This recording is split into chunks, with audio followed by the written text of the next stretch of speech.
On the 21st of June 2020, a puzzling near miss occurred at London Underground's Chalfont and Latimer station, whereby a train driver passed a red signal and ignored a safety system to get within 23 metres of a train on the same section of track.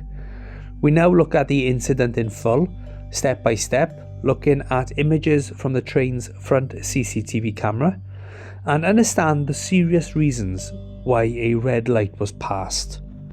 The start of the incident occurred on the London Underground's Metropolitan line between Amersham and Chalfont and Latimer station, only approximately 2.5 kilometres southeast of the boundary whereby the London Underground infrastructure meets the infrastructure belonging to Network Rail as circled. The lines connecting both stations are designated the southbound and northbound lines, with max speeds of 60 miles per hour, and as you can see, there is a single line from Chalfont and Latimer station's platform 3 heading to and from Chesham. Having not worked the day before, the driver arrived to work on the 21st of June after having a very restless night's sleep, and arrived at Marylebone station at 1500 hours. He then drove the 1520 service from Marylebone to Oxford and a return service at 1828. He then drove the 1905 service to Aylesbury before resting. At 2105, he headed over to take the 2113 hours Aylesbury to London Marylebone service. The Chiltern Railways train, reporting as train number 2 Charlie 72, was formed by two class 165 2-coach diesel multiple units coupled together. The train, running 1 minute late, left Aylesbury at 2114 and ran uneventful through green signals all the way into platform 3 at Amersham station. Shortly after leaving Amersham, the train approached signal Juliet Whiskey 2 at 13 miles per hour, which by looking at the train's front-facing camera shows it displaying a double yellow aspect, indicating that the next signal will be a single yellow. The driver later stated that he did not notice this signal. Shortly after passing, the driver increased the train speed to 55 miles per hour.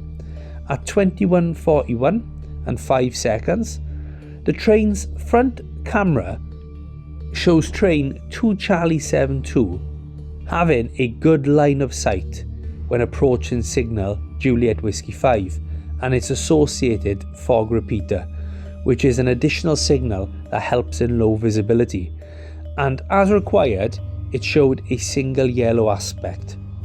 This should now tell the driver to slow down as the next signal will be red. Again, the driver stated that they did not notice any of these aspects. With the train now travelling at 62 miles per hour, the driver applied the brakes slightly due to the max line speed being 60 miles per hour, and at 21:41 and 51 seconds, you can make out the red aspect of signal Juliet Tango 6.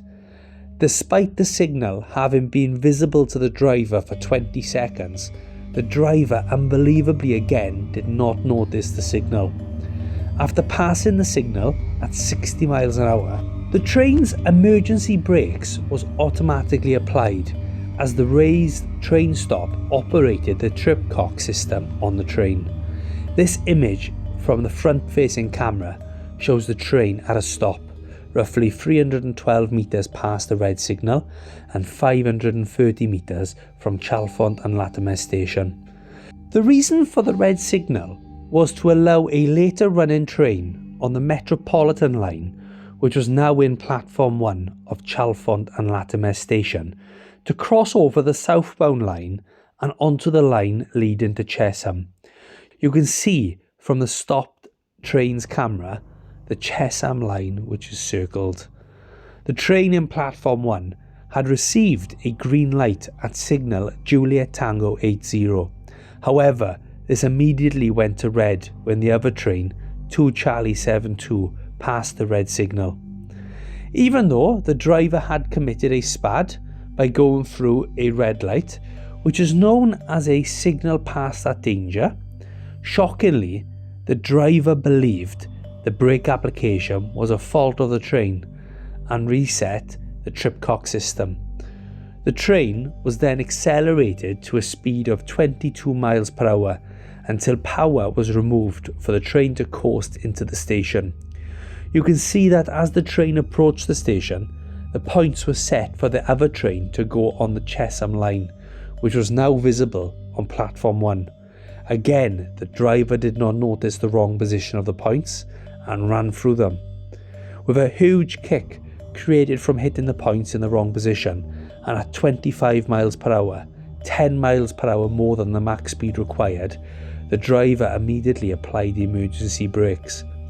Luckily, the train came to a stop only 23 metres from the stationary train in platform 1. Despite the closeness to the station, passengers on train 2 Charlie 72 had to be evacuated by walking onto the track, which required staff to help.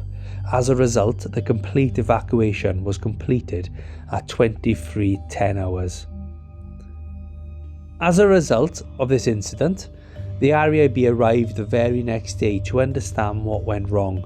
It was clear that the driver had not seen any of the signals leading up to the SPAD, and when looking into the driver's history, it was discovered that the driver had 15 safety-related incidents from the year 2002, which are displayed in this table. Even though the RAIB said none was related to this incident, they suggested that some may also have been down to a loss of operational focus. On speaking to the driver, it was evident that there were a number of non-working related issues that may have been focused on more than the actual driving. Another factor which may have led a non-focused driver to make a mistake was the boundary of Network Rail and London Underground infrastructure. It was understood that the safety systems of TPWS, ATP and AWS are not present on the Underground. Therefore, the driver may have been waiting to react to the AWS sound and then looked for the signal.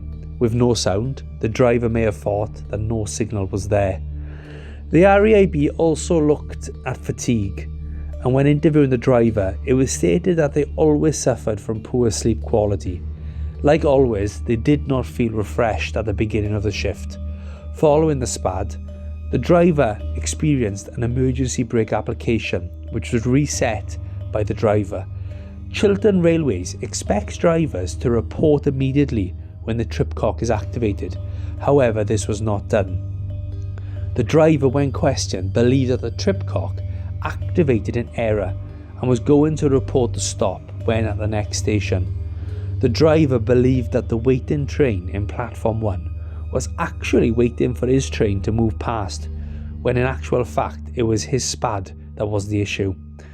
The driver was very confused about the difference in tripcock activations on Network Rail infrastructure compared to the Undergrounds, which indicates to drivers that if a train brakes unexpectedly, then you must check the ATP, AWS and TPWS. If these appear normal and there was no guard or passenger activation of the e-brakes, then you can restart the train. The RAIB discovered a severe lack of training regarding this and criticised Chiltern Rail's methods in training drivers on those differences.